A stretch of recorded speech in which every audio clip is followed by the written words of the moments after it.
My husband didn't stop loving me. He just stopped telling me anything that mattered. And by the time I noticed, he had already built a silence so familiar, I mistook it for peace.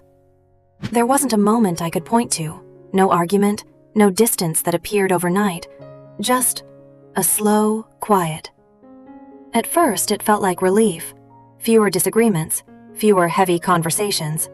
Life became easier to manage, predictable, calm. And I told myself that meant we were doing well, that we had matured, that this is what stable looks like. I didn't realize I had just stopped being included in the parts of his life that mattered. My husband didn't stop loving me. He just stopped telling me anything that mattered. There was no big fight, no obvious distance, just a quiet shift, fewer conversations, fewer emotions. And at first, it felt like peace, like things had finally settled. I told myself this is what healthy looks like, less drama, more calm. But I didn't realize what I was calling peace was actually silence. It showed up in small ways, the kind you don't question at first. He still talked about his day, but only on the surface. Work was fine. Nothing much happened. I'm just tired. Short answers, closed conversations, like everything real had already been said somewhere else. And I adjusted. That's the part that stays with me now. I adjusted. I stopped asking deeper questions, stopped expecting long answers, stopped waiting for something more. Because when something slowly disappears, you don't always fight it. Sometimes, you learn how to live without it. At first, it was just small changes. He still talked to me, just not about anything that mattered. Work was fine. Nothing much happened. Short answers, closed conversations. And I adjusted without realizing it. I stopped asking deeper questions, stopped expecting more. Because when something slowly disappears, you don't always notice it leaving. Sometimes, you just learn how to live without it. Weeks turned into months, and the quiet became normal. We still did everything couples do. Dinner together, movies, weekends out. From the outside, nothing was wrong. And maybe that's why I didn't question it, because nothing looked broken. But something felt thinner, like there was less of him reaching me, and more of him staying somewhere I couldn't see. Until one evening, something small made it impossible to ignore. We were sitting together, same couch, same routine, and his phone lit up beside him. He picked it up, read the message, and for the first time in months, I saw something I hadn't seen in a long time. He smiled. Not politely, not casually, but fully, without hesitation, like something had actually reached him. And I realized something immediately. That smile wasn't for me. He smiled at his phone. Not casually, not politely, but fully. The kind of smile I hadn't seen in months. And then it disappeared. The moment he noticed I was looking. Just like that, gone. Replaced with something neutral.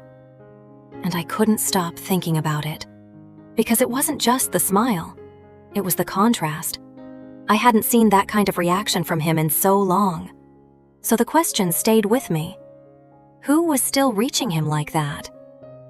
I tried to ignore it, told myself it didn't mean anything. People smile at messages all the time. Friends, co-workers, something random. It didn't have to matter. But what stayed with me was how quickly it disappeared. Not dramatically, not suspicious, just gone. Like it had never been mine to notice. Later that night, I asked him about it, carefully, not accusing, just curious. Who were you talking to earlier? He didn't hesitate. Just work. Just work.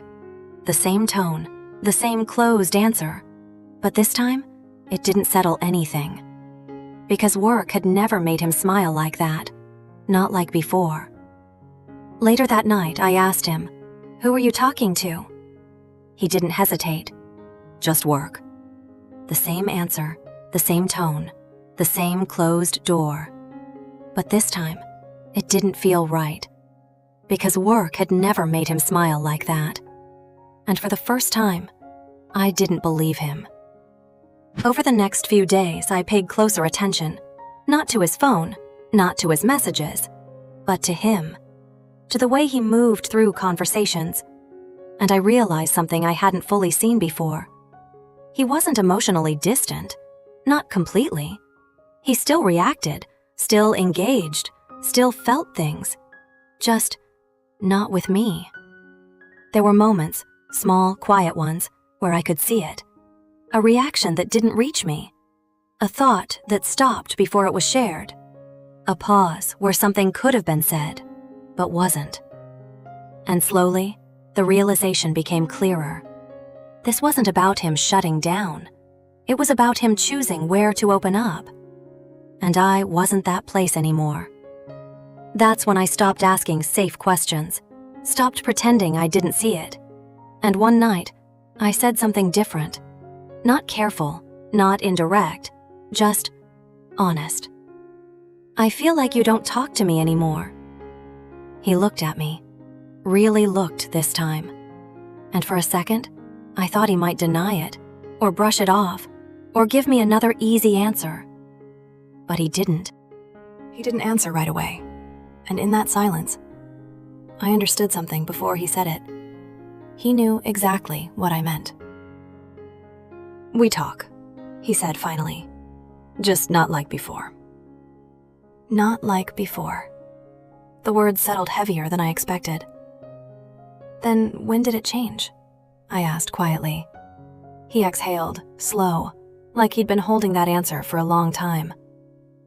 "I don't know," he said. Then after a pause, "Maybe a year ago?" A year. An entire year of this quiet distance. And I hadn't even noticed when it started. "Why?" He looked down at his hands, and when he spoke again, his voice was softer. "Because it felt easier." Easier. The same word he used so casually. But this time, it didn't feel simple. Easier than what?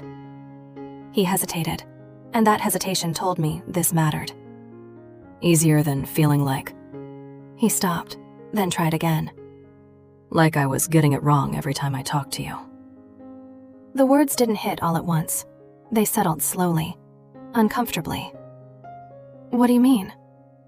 "When I'd tell you something," he said carefully, "about work or something stressing me out, or something I didn't know how to handle, you'd try to fix it." I stayed quiet, not because I didn't have a response, but because I already knew he was right. "You'd have an answer," he continued, "a better way to handle it, a solution. And I know you meant well. But sometimes, I didn't need that." He looked at me then, and for the first time in a long time, it didn't feel distant. It felt honest. "I just needed someone to say, 'That sucks,' and leave it there." And suddenly, everything made sense in a way I wasn't prepared for. I thought I had been supportive, helpful, present. But somewhere along the way, I had turned every feeling into something to fix, every problem into something to solve, every vulnerability into something to improve. And slowly, he stopped bringing me those parts of himself. When I finally asked him why, he said something I didn't expect. "It felt easier to stop talking." "Easier than what?" He hesitated. "Easier than feeling like I was getting it wrong every time." Every time he shared something, I tried to fix it, offer a solution. But he didn't want answers. He just wanted to be heard. And somewhere along the way, I stopped being that person. We didn't fix everything that night. There was no big resolution, no sudden shift back to how things were. But we stayed there, in that conversation, longer than we had in months. And for the first time in a long time, we weren't talking about what needed to be done or what needed to be fixed, just what had been lost. The next few days felt different. Not perfect, but different. He started sharing small things again, and I practiced something that felt harder than I expected. Not responding, not fixing, not improving, just listening. At first, it felt like I wasn't doing enough, like I was failing somehow. But slowly, I started to understand something I hadn't before. Sometimes, doing nothing is exactly what someone needs. A few weeks later, we were sitting together again. Same couch, same quiet. And he told me about something that had gone wrong at work. He spoke slowly, carefully, like he wasn't sure if I'd interrupt.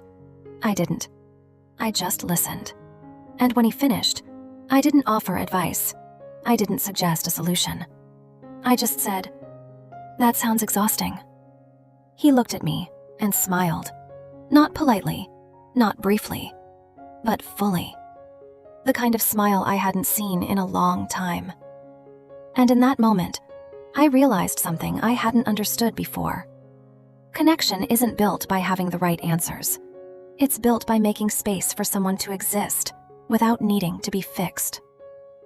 My husband didn't stop loving me. He just stopped believing I was the place where he could be heard without being corrected. And the hardest part wasn't what he did. It was realizing I helped create the silence I thought I was suffering from. We're still learning, still rebuilding. But now I understand the difference. Peace isn't the absence of problems.